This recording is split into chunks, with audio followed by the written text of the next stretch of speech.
what's sort of this part of the calendar? What excites you most about this part of the calendar? Yeah, I think obviously this week is our first opportunity for the Phase 3 element of our off-season program, and so it's a great opportunity to get out there on the field. The guys will be in helmets. Obviously, you're still in teaching phase, but it's another step. I'm sorry, I got to ask you one question. Are you a golfer? Like, is this like, are you going to putt, are you going to hit, or is this kind of just a social event? I'm probably more on the social side than the actual successful golfing side of it, but it's still fun to come out here and spend time with these guys. Cedric was just talking about being reunited with you. How Yeah. excited are you to reunite with him? And I mean, he talked about the opportunities that kind of you gave him in Dallas. What do you like about working with him? Yeah, Ced's awesome. Obviously fortunate to be with him for a number of years in Dallas. He had a tremendous 2021 his last year there. He just played phenomenal for us and had a chance to go to Miami. Excited to be back with him. Obviously, he can do a lot of things. He's a really smart player, and that's always been his thing. He's got a great feel for the game and does a great job catching contested catches. Do you feel like it's kind of the camaraderie part of it? I mean, we don't see that, but like even events like this kind of become ingrained a little bit more with what you all are building. So much of the off-season program is a lot of that. I mean, we were there for 4 hours a day and with the players, and so there's a lot more time for these guys, and they spend a lot of time around each other, and so it's all building. It's all a lot of fun for these guys, and they enjoy it. Sorry, go ahead. No, as OTAs approaches, what are your goals kind of for the first set of the practices? I think we're still in the teaching phase, so we're still introducing the systems on all three phases, and so you spend a lot of time teaching and getting these guys moving around and kind of focused on the fundamentals and the the techniques of this thing. And so most of the true competitive physical stuff won't happen until training camp, but this is a nice big step. Drew, we talked to on the weekend, and I mean, obviously you came into the league when he was already established Yep. in the league. Just your relationship with him, he always talked about you were known as kind of like a smart guy and a winner in college. Did you have a relationship with him? Has he talked to you much since you took the job here?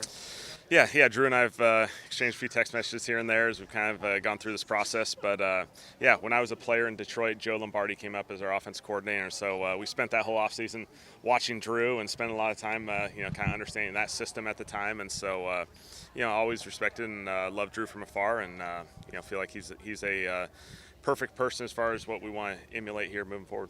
Back to OTAs this week with this transition for you. What does it look like for you in prep? Yeah, I think we're there. Obviously, I think from a coaching staff perspective, we spent a lot of time building up to this stage, and so now it's kind of an opportunity to just get out there and coach and spend more time on the field than in the classroom, which is ultimately what we all want to do. How big of an opportunity is this for when it comes to a couple QBs trying to win a job? What's the most they can gain out of this process in trying to do that? I think it's going to be a lot on the process and less on the results as you go through this phase, just because, again, there's not much competitiveness. We will do some 7-on-7, but, a lot of it's just their understanding. They're taking the classroom to the field for the first time. And so, most of the decision-making factors obviously will come in training camp and preseason football, but this is certainly a nice little step for them. As a coach, do you have something you enjoy more? Like, do you like standing in front of the classroom and seeing it click, or are you just excited that you have more time to actually see it click on the field? Ultimately, the field's where the results matter most, and so you're always excited to be back out there, and I think our guys are as well. You've had another quarterback since we talked to you last. What did you see out of him? Yeah. Hunter did an excellent job during our rookie minicamp.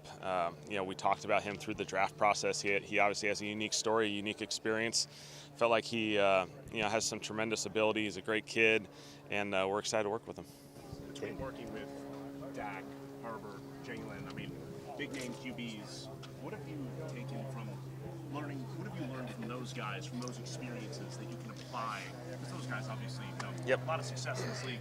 What can you take from your experiences with them and apply to these younger guys just trying to break through?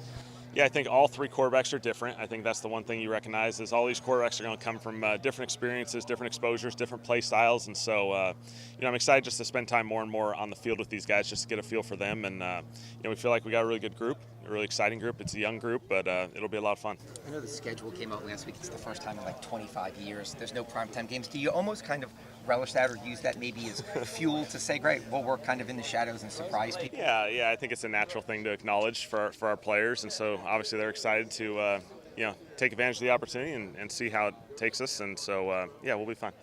The NFL is expected to vote on a proposal with the Lions proposed by them to reseed in the playoffs, based on record alone. Do you have any thoughts on that? Yeah, obviously it came up in the last league meetings, and we voted against it. And so, obviously there's a lot of factors with that, but that was our mode there. How's the anticipation been through like the first 2 phases? Do you expect to see everyone on the field whenever the practice part starts? Yeah, it's been good. Obviously, it's a voluntary phase, and so certainly there's guys that have different circumstances in their life, and we certainly understand that. But I feel like guys have been here a ton of it, and they've really been participating, been engaged. It's been a really good process. If you do elect not to bring in a veteran or established QB, how does that work? I mean, I know you were a player. Is there any concern that some veterans will question how urgent the commitment is to winning, and can it affect their? How do you handle that? Whether they're worried about being part of a rebuilding or a bridge year or transition year. Are you asking from a veteran quarterback's perspective, or No? Well, I'm asking from the whole roster. Oh, from the whole roster. For the real seasoned veterans on the roster, who maybe feel like they're running out of chances to win. Yeah, from a veteran quarterback perspective, I'm trying to think. In Dallas, we had a young roster, young quarterback room the whole time. I think LA was really young. Easton Stick was our backup. In Philly, obviously, it was Jalen, but it was Kenny and Tanner. And so we've had a few, Andy Dalton was our backup in Dallas one year. And so certainly there's times where if the opportunity presents itself, you feel like it's a really good fit, we'd love to do it. But, we feel like we got some good guys here. They can, certainly mentor each other at the same time going through this process. I feel like our quarterback room has some experience there in the sense that myself, Doug Nussmeier, Scott Tolzien, we've all, been around this for a while from a player's and a coach's perspective, and Scott Lenahan, been a coordinator and a head coach in this league for a long time. So, we do feel like we got a good room there, but obviously we're always looking to upgrade our roster as we go, and so, it may happen. And then can you explain, the need also to see exactly what you've got in the young guys that you have confidence in, and how maybe not bringing in a veteran too soon helps you understand where their development is going and what rate it's going at? We'll see how this whole thing progresses. Obviously, the roster is a very moving, dynamic thing throughout the whole offseason process. And so right now we feel great. We feel like we've got some young guys. We're excited to just get them on the field and participate. And again, it'll mostly be 7-on-7. That'll be the only thing that, is full speed. That's just the way this thing's structured now in offseason programs. And so we'll give those guys a bunch of opportunities. It'll be exciting to see them get out there, learn, grow, make good plays, miss a few. And, that's all about this whole process is about. And I remember you referencing Dak. Yeah, I remember you referencing Dak when you were still a player. And it sounded like you were saying, just because we have a lot of young and experienced guys, don't assume that one of them won't have a great year and that we won't win. Is that kind of what you were saying?